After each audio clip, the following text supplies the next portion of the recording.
In the kingdom of Veyrath, the castle woke before the sun. Servants moved through cold stone halls with buckets and brooms, careful never to be seen, never to be heard.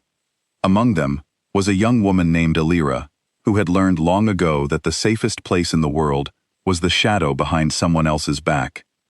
She was an Omega, and in Veyrath, that word came with a heavy weight. Omegas served. They obeyed.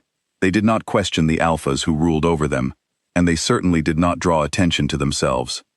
Alira had built her whole life around that single rule. Keep your head down. Keep your voice soft. Keep your back covered, always. Beneath her worn tunic, wrapped tightly across her upper back, was a bandage she never removed, not even to sleep.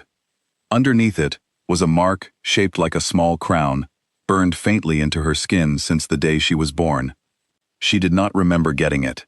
She did not remember her real parents at all.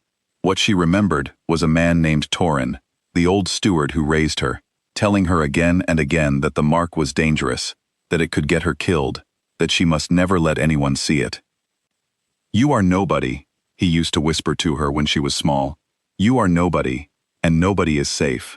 She had believed him. For 20 years, she had been nobody. She swept floors in the West Wing, carried water to the kitchens, and mended torn linens by candlelight. She had a plain name, a plain face she kept lowered, and a plain life that asked nothing of her except silence. The king who now sat on the throne was not the king who had ruled when she was born. His name was Draven, and he had taken the crown by force 10 years ago, ending a bloodline that people whispered about only in careful voices. The old royal family, it was said, had a secret line of Omegas who carried a crown-shaped mark, a sign of the blood that once ruled the land before the Alphas took full control. That family had been wiped out in a single terrible night, or so everyone believed. Alira did not think about the old royal family often. She had learned not to. Thinking about the past only made the present harder to bear. Then the fever came. It swept through the lower halls first, striking servants one by one, filling the sick rooms with coughing and fear. Within a week, it had climbed the stairs into the noble quarters, and the castle's usual healers could not keep up. Orders came down from the king himself. Every able hand was needed, servant or not. That was how Alira found herself, for the first time in years, walking through the upper halls of the castle, carrying cool cloths and bitter medicine to rooms far grander than any she had cleaned before. Her heart pounded the entire way. The upper halls were where the important people lived. The important people noticed things, and she had spent her whole life making sure no one noticed her. She kept her eyes on the floor as she worked, moving quickly, speaking only when spoken to. But on the third day, as she carried a tray past the king's private study, she looked up at the wrong moment, and she saw him. King Draven was younger than she expected, though his eyes looked older than his years, tired in a way that had nothing to do with sleep. He was tall, dressed in dark clothing without any of the gold and jewels she imagined a king might wear. He was reading a letter, his jaw tight, and for a moment, he looked less like a fearsome ruler and more like a man carrying something heavy that he could not put down. Then he looked up, and their eyes met. Alira froze. She had never made eye contact with a noble before, let alone the king. Every instinct told her to look away immediately, to bow her head and hurry past. But something in his gaze held her there for one long second, before she caught herself and dropped her eyes, murmuring an apology as she rushed on. She did not see the way King Draven watched her go, his letter forgotten in his hand. After that day, she noticed him more often than she wanted to. He seemed to be everywhere she was sent to work, though she told herself it was only because the fever had thinned out the staff and everyone was being moved to wherever help was needed. She told herself the way her chest tightened whenever she saw him meant nothing at all. It was harder to ignore when he began speaking to her directly. "You," he said one evening, as she was leaving a sick noblewoman's chamber with an empty tray. "What is your name?" Alira's hands went still on the tray. Servants were not supposed to speak to the king unless spoken to first, and even then, only with the fewest words possible. "Alira, your majesty," she said quietly, her eyes fixed somewhere near his boots. "Alira," he repeated, as if testing the sound of it. "You do not look at people when you speak to them." "It is not my place to look at you, your majesty." "That was not what I asked." She did not know how to answer that, so she said nothing, and after a moment, he let her go. But he watched her walk away, his brow furrowed, as though she were a puzzle he could not quite solve. It became a pattern. He would appear in a hallway, ask her a question that had nothing to do with her work, and study her reactions as if searching for something beneath her careful, quiet answers. Alira told herself this was simply how kings behaved, restless and curious, and that it meant nothing about her specifically. But some nights, lying awake in her narrow servant's bed, she remembered the way his eyes had held hers that first day, and her heart beat strangely fast. She reminded herself, every single time, that this could not go anywhere. She was an Omega. She was a servant, and she was hiding a secret that could cost her everything if it were ever discovered. Whatever strange attention the king was giving her, she could not afford to want it. The second wave of fever hit harder than the first.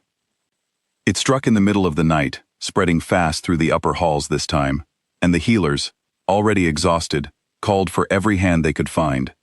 Alira was pulled from her bed and sent running between chambers, her arms full of linens and medicine, her feet aching from hours without rest.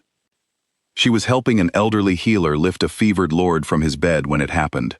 The man thrashed weakly in confusion, his arm catching the edge of her sleeve, and the fabric tore along the seam at her shoulder. She barely noticed at first, too focused on steadying him, on getting the cool cloth to his forehead. It was only when the healer gasped that Alira looked down and realized her torn sleeve had pulled the edge of her bandage loose, exposing a pale sliver of skin at the top of her back. "What is that?" the healer whispered, staring. Alira's blood turned to ice. She reached back instantly, trying to pull the bandage into place, but her hands were shaking, and the healer had already seen enough to recognize the shape beneath the fabric, faint but unmistakable. A crown. "It is nothing," Alira said quickly, too quickly. "A birthmark, please. I need to." But it was too late. The healer was already backing away, eyes wide with a fear that had nothing to do with the fever in the room, and before Alira could stop him, he had slipped out into the hallway. She did not know how word traveled so fast through a castle full of sick and dying people, but by the time she made it back to the servants' quarters, hands still trembling, 2 guards were waiting for her outside the door. "The king wants to see you," one of them said. Alira thought about running. For one wild, desperate moment, she thought about slipping past them into the dark halls and disappearing into the city below, becoming nobody all over again, somewhere far from Veyrath. But she was tired, and there was nowhere left to run that guards on horseback could not follow, and some small, buried part of her, the part that had watched King Draven's face soften when he spoke to her, wanted to know what would happen if she simply told the truth. She was brought to the same private study where she had first seen him reading his letter. Draven stood by the window, his back to her, and when the guards closed the door behind her, leaving them alone, he did not turn around right away. "Show me," he said quietly. Alira's hands went cold. "Your Majesty, show me the mark." His voice was low, controlled, but she could hear something underneath it, something that was not quite anger. "I already know what it is. I would rather see it than have you deny what half my staff is already whispering about." There was no point hiding anymore. Slowly, her fingers trembling, Alira turned and pulled the loose fabric aside, revealing the crown-shaped mark on her upper back. She heard him cross the room behind her, his footsteps slow, and then silence, long enough that she thought her heart might give out from the waiting. "Tell me the truth," he finally said. "Who are you?" So she told him. She told him about Torin, the steward who had raised her, about the warnings she had grown up with, about the name she had worn her whole life that was not truly her own. She told him she did not remember her birth parents, did not know their faces or their voices, only that they had died the night the old royal line was destroyed, and that somehow, impossibly, she had survived. When she finished, she finally turned to look at him, expecting fury, expecting fear, expecting the cold judgment of a king who had built his throne on the ashes of her family. Instead, she saw something that looked almost like grief.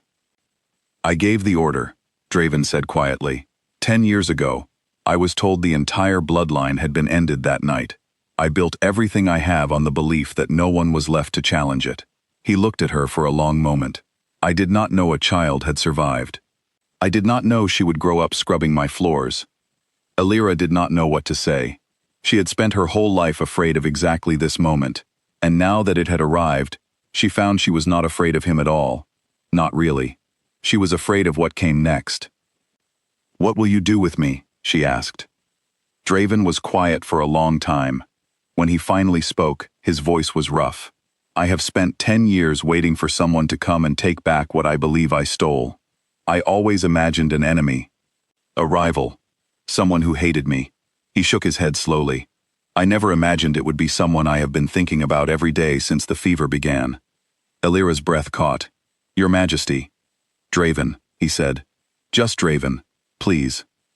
In that quiet study, with the castle still recovering around them, they stood facing each other, no longer king and servant, but two people who had both spent years hiding pieces of themselves from the world. Draven told her, plainly, that he would not hide the truth of who she was, no matter what it cost him. He told her that the throne he had built on a lie could not stand forever, and that he would rather lose it honestly than keep it by silencing her a second time. Elira, for the first time in her life, let herself imagine what it might mean to stop hiding, to use her real name, to stand up straight instead of keeping her eyes on the floor. It frightened her more than anything ever had, but standing there, with Draven watching her, the way no one ever had before, not with fear or suspicion, but with something warm and steady, she realized she was tired of being nobody. "I am not asking you to forgive what I did," Draven said. "I am asking you to let me help you become who you were always meant to be." Elira looked at the man who had once been her family's enemy, and who now stood before her offering the truth instead of another cage. Slowly she nodded. "Then let us begin," she said, "with my real name." And for the first time since she was a small child, Elira let the bandage fall away completely, the crown mark on her back no longer a secret to be hidden, but a truth, finally allowed to see the light.